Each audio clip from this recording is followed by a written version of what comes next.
Welcome to this episode mutual globe से मैं राहुल नारायण। नमस्कार, मैं मनोज श्रीवास्तव म्यूचुअल ग्रुप से।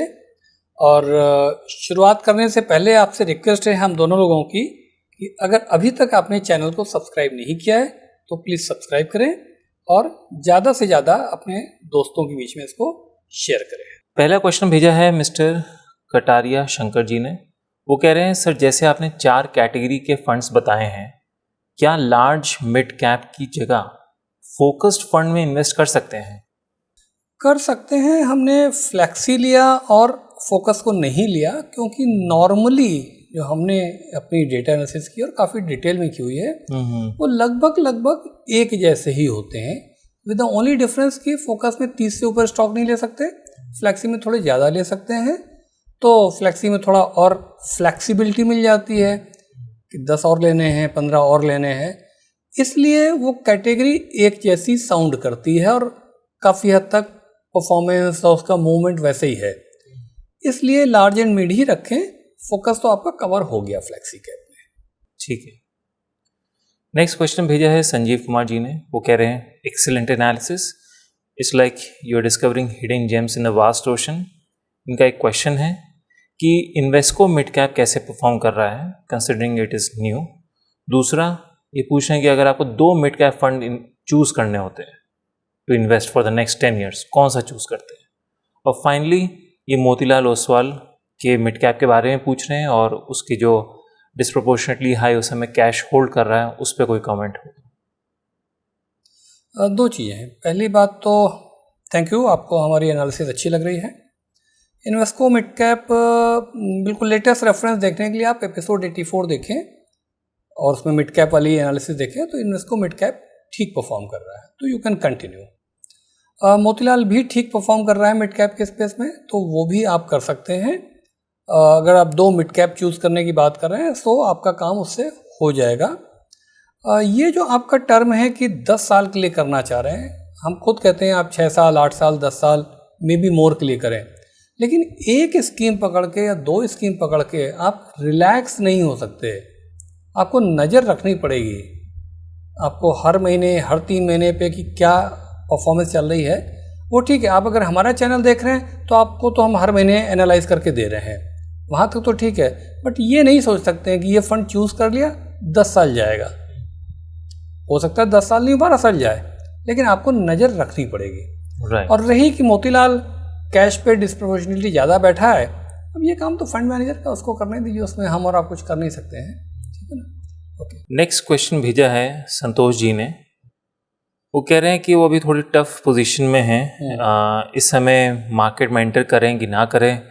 ये एक्सपर्ट स्ट्रैटेजीज को मिरर करना चाहते हैं इंस्टेड ऑफ सोलो ट्रेड्स, तो इस पे क्या ओपिनियन है? साथ में लिखा टायर्ड ऑफ ब्लीडिंग मनी। देखिए, एक चीज़ तो आप ये मान लीजिए संतोष जी कि डायरेक्ट शेयर लेने के चक्कर में मत पड़िए, है ना। मतलब इंडिया में जो इन्वेस्टर्स हैं 95-98% इन्वेस्टर्स को मेरा कहना यही है कि म्यूचुअल फंड के जरिए जाएं, आपकी उतनी स्टडी, उतनी रिसर्च नहीं हो पाएगी। तो आप शेयर लें, अपनी एनालिसिस करें, और जैसे आपने खुद ही लिखा कि भाई बहुत नुकसान आप कर चुके हैं। दूसरी बात यह है कि thinking of mirroring expert strategies, वो एक्सपर्ट स्ट्रैटेजी को कैसे मिरर करेंगे? वो हर 3 महीने पे, देखिए आप बोलते हैं जो बड़े इन्वेस्टर्स हैं, दमानी साहब हैं, झुनझुनवाला साहब हैं, और जो भी आशीष कचोलिया हैं, जो भी इस तरह के बड़े नाम हैं, भाई एक तो ये जितना स्टॉक्स लिया किसी कंपनी में, अगर 1% से ऊपर है तभी रिपोर्ट होता है, वो भी हर 3 महीने पे रिपोर्ट करना पड़ता है, 3 महीने ख़त्म हो जाने के बाद में। अब आपने तो आज की डेट में देख लिया कि साहब यहाँ यहाँ इनका है और आप इन्वेस्ट कर देते हैं, अगले 3 महीने में वो कब बेच के निकल गए आपको नहीं पता चला। तो उस चक्कर में मत पड़िए। म्यूचुअल फंड बहुत बढ़िया काम करके दे रहा है। आप वही, जैसे मैं कहता हूँ, 3, 4, 5 अच्छी कैटेगरीज लीजिए, उसमें इन्वेस्ट कीजिए, लंबे समय के लिए कीजिए, 6 साल 8 साल के लिए कीजिए, लमसम अगर करना है तो, और लमसम नहीं है, सिप कर रहे हैं और 6-8 साल, वो और अच्छा हो जाता है। ये डायरेक्ट के चक्कर में मत पड़िए। ठीक। नेक्स्ट क्वेश्चन भेजा है सूरज जी ने। ये कह रहे हैं, because of funds returns up and down cycle, changing between funds, will that affect the compounding? देखिए, ये जो कहने की कोशिश कर रहे हैं कि शायद आज इनके पास है मान लीजिए 10 लाख रुपए हैं और ये 10 लाख रुपए अप एंड डाउन हो रहा है और इनको पैसा एक फंड से दूसरे में चेंज करना है, जो मैं समझ पा रहा हूँ, चेंजिंग फंड। तो आज इन्होंने 10 लाख रुपए का रिडेम्पशन कर दिया, वो T+2 के हिसाब से तीसरे दिन आया, बीच में संडे सैटरडे कोई छुट्टी पड़ गई थी और गैप हो गया। आज पैसा इन्होंने निकाला, आज शाम की NAV से तो इनका टिकट कट गया और जब पैसा आया और इन्वेस्ट करने गए, उस बीच में जो गैप हुआ, वैसे गैप इसलिए हो रहा है क्योंकि मार्केट बंद होगा, बट तब भी गैप में एक एक दिन में फ़र्क पड़ सकता है। तो वो फ़र्क हो सकता है कि आज आप निकले एक्स NAV पे अपनी एग्जिस्टिंग स्कीम से और जब दूसरी स्कीम में गए तब तक जो है मार्केट 1% 2% बढ़ चुका हुआ, तो एंटर हुए आप 2% ज़्यादा पे। शायद आप ये कहने की कोशिश कर रहे हैं। इसका तरीका तो कोई नहीं है, क्योंकि आप पैसा आज निकालेंगे, जब आएगा तभी इन्वेस्ट कर पाएंगे। इसको हम लोग अपने ढंग से कैसे करते हैं? हम इस तरह से करते हैं कि मान लीजिए आज की डेट में हमको 5 लाख रुपए चेंज करना है और मान लेते हैं कि एक स्कीम से दूसरी स्कीम में जाना है। या तो आपके पास 5 लाख रुपए अलग से सरप्लस पड़े हों, तो हम क्या करेंगे, हम आज जिस स्कीम से निकलना है उसमें टाइम से रिडेम्पशन डाल देंगे और जिस स्कीम में जाना है उस स्कीम में भी सेम डे में टाइम से ही इन्वेस्ट भी कर देंगे। तो मार्केट के घटने बढ़ने का फ़र्क हमको नहीं पड़ा, लेकिन ये तब है जबकि आपके पास में उतने पैसे अलग से सरप्लस बैंक में पड़े हुए हैं। अगर नहीं पड़े तो क्या करें? तो फिर थोड़ा सा आपको मेहनत ज़्यादा करनी पड़ती है। आप क्या करें, 5 लाख पूरे एक साथ रिडीम नहीं करें। आज आप रिडीम करें 1 लाख रुपए और जब वो पैसा आ जाए तब 1 लाख रुपए नई स्कीम में इन्वेस्ट करें। 1 लाख रुपए पर तो फ़र्क आया, अब साइकिल आपकी घूम गई। फिर दूसरा लाख भी ऐसे ही करें, फिर तीसरा लाख भी ऐसे ही करें, तो उसमें आप देखेंगे कि 1 लाख रुपए रिडीम किया आज, 3 दिन बाद पैसा आया, 1 लाख रुपए इन्वेस्ट कर दिया। 1 लाख भी इन्वेस्ट कर दिया तो आज फिर 1 लाख रिडीम कर दें, फिर 3 दिन बाद करें, तो केवल 1 लाख रुपए पे ऐसा आएगा कि गैप आएगा 3 दिन का। बाकियों में सेम डे इन्वेस्टमेंट होता जाएगा। तो थोड़ा सा इस पर आप सोच लीजिए, दिस स्कीम शुड वर्क। बाकी कोई कंफ्यूजन हो तो फिर लिखिएगा आप। नेक्स्ट क्वेश्चन पूछा है, राज जी पूछ रहे हैं।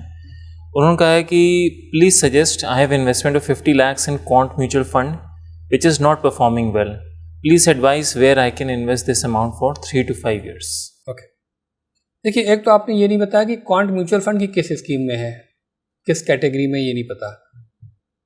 लेकिन अगर आप बहुत एग्रेसिव इन्वेस्टर नहीं हैं तो बेहतर होगा कि आप 3-4 कैटेगरीज चुनिए।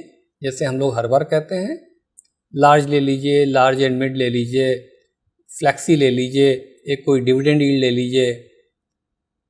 और हमारी डेटा एनालिसिस को देखिए, एपिसोड 84 में दिया हुआ है, उसके हिसाब से हर कैटेगरी की 1 या 2 स्कीमें उठा लीजिए। ये 50 लाख रुपए आप निकालिए और उसमें जा कर के इन्वेस्ट कर दीजिए। हाँ, अभी जो उसके ठीक पहले वाला क्वेश्चन था, उस क्वेश्चन से भी मैं इसको जोड़े दे रहा हूँ कि अगर आपको 50 लाख रुपए रिडीम करके इन्वेस्ट करना है तो आप 5-5 लाख रुपए कीजिए। ऐसा ना हो 50 लाख आज आपने किया और जब आपको 3 दिन बाद इन्वेस्ट करने की बारी आई तो 2% मार्केट बढ़ गया, तो पता चला आपका 50 लाख पे 2% 1 लाख रुपए का नुकसान हो गया। तो वो स्ट्रैटेजी जो अभी हम लोगों ने पिछले क्वेश्चन में बात की थी वो आप लगाएं और मुझे लगता है कि आप 4-5 डिफरेंट कैटेगरीज के 4-5 फंड में जा करके इन्वेस्ट कर दें। नेक्स्ट क्वेश्चन आया है हमारे पास हरिपाल सिंह जी से। वो कह रहे हैं, dear sir, ICICI US technology fund of funds not taking lumpsum and SIP, please clarify. अभी नहीं ले रहा है, क्योंकि जो भी इस तरह के म्यूचुअल फंड थे जिन्होंने स्कीमें लॉन्च की थी कि इंडियन इन्वेस्टर से पैसे लेंगे और बाहर के कंट्री में वहाँ के फंड में इन्वेस्ट करेंगे, बेसिकली फंड ऑफ फंड हो जाते हैं ये। लेकिन काफ़ी समय पहले गवर्नमेंट ऑफ इंडिया ने एक जो लिमिट दी हुई थी इनको $7 बिलियन की, taken together all mutual fund, वो लिमिट पूरी लगभग हो गई थी। तो अब ये लोग पैसा नहीं ले सकते हैं। बीच बीच में इनकी विंडो खुलती रहती है, कभी आईसीआईसी नास्डैक की खुल गई, कभी किसी और की खुल गई। वो इसलिए खुलती है कि $7 बिलियन की लिमिट है। अब हर म्यूचुअल फंड ने जो इन्वेस्ट कर रखा है, बीच में किसी वजह से कुछ इन्वेस्टर्स ने मान लीजिए 10 करोड़ रुपए, 20 करोड़ रुपए का रिडेम्पशन करा लिया, तो वो इस गैप रह गया। जब गैप रह गया तो ये कुछ दिन के लिए अपनी विंडो खोल देते हैं, आइए आप इन्वेस्ट कर सकते हैं, और जैसे ही वो लिमिट पूरी होती फिर बंद कर देते हैं। एज ऑफ डेट ये नहीं ले रहे हैं। आपको जब भी इस तरह की बाहर के फंड ऑफ फंड में इन्वेस्ट करना होगा, आपको उस म्यूचुअल फंड से चेक करना पड़ेगा। As of date, to the best of our information, Edelweiss ले रहा है। एडिलवीज का यूएस टेक्नोलॉजी फंड है, वो ले रहा है। उन्होंने भी कैप लगा रखी है, 1 लाख रुपए पर पैन पर डे से ज़्यादा नहीं ले रहे हैं। सेफ साइड पे 99,000 मान लीजिए। तो अगर आपको इन्वेस्ट करना है तो आप 99,000 रुपीज़ पर पैन यानी पर पर्सन पर डे के हिसाब से कर सकते हैं। एसआईपी या एडिलवीज की किसी स्कीम में इन्वेस्ट कर दीजिए, लिक्विड या किसी उसमें, और वहाँ से उसको एसटीपी लिंक कर दीजिए। ये उसका क्लैरिफिकेशन है। चलिए, नेक्स्ट। हाँ, नेक्स्ट क्वेश्चन आया है, मिस्टर दीपांकर रॉय जी ने पूछा है। वो कह रहे हैं, nice explanation as usual sir, thank you for inspiration. I am a government employ, which will be more beneficial monthly increase in provident fund और monthly increase in mutual fund? Dipankar साहब देखिए, ऐसा है कि जो प्रोविडेंट फंड की बात कर रहे हैं उसमें तो फिक्स रिटर्न आएगा और आगे पीछे कम भी होगा। रेट ऑफ इंटरेस्ट कम होगा तो वो भी कम होगा। तो अगर आप लॉन्ग टर्म के लिए एसआईपी के फॉर्म में करना चाह रहे हैं तो मुझे लगता है कि इक्विटी म्यूचुअल फंड में करना बेटर ऑप्शन रहेगा। एलोकेशन उसमें बढ़ाइए, ना कि प्रोविडेंट फंड में। ये मेरा जवाब। नेक्स्ट क्वेश्चन हम लोग लेते हैं, उसमें राव शंकर जी ने पूछा है, What about taxes yearly on 1 lakh SWP monthly? Sir, please mention taxes so that we can calculate 10% equity growth or 4 to 5% loss due to taxes. ये शायद उस एपिसोड के रेफरेंस से बात कर रहे होंगे जहाँ पर हमने बात की थी कि ऐसे ऐसे आप कॉर्पस बनाइए और फिर 1 लाख रुपए महीने पेंशन की तरह से ले लीजिए SWP के फॉर्म में, महीने में 1 लाख रुपए निकाल लीजिए, और हमने 12% माना होगा। तो इनको लग रहा है 12% तो आपने मान लिया, लेकिन 4-5% तो हमारा टैक्स में ही चला जाएगा। इनकी क्लैरिटी के लिए बता दें कि जो 1 लाख रुपए आप SWP के जरिए निकाल रहे हैं, वो जो पैसा निकल के आया साल का कितना हो गया? 12 लाख रुपए। उस 12 लाख रुपए में अगर मैं मानूं तो प्रिंसिपल भी शामिल है और ग्रोथ का पोर्शन भी शामिल है।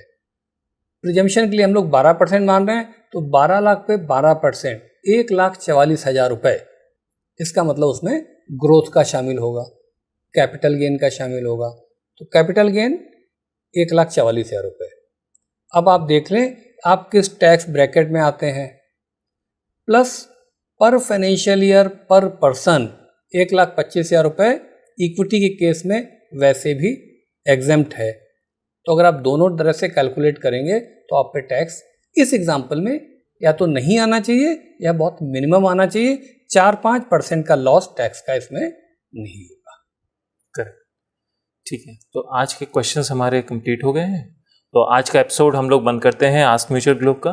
मिलते हैं नेक्स्ट एपिसोड में बाकी क्वेश्चंस के साथ। Okay, thank you.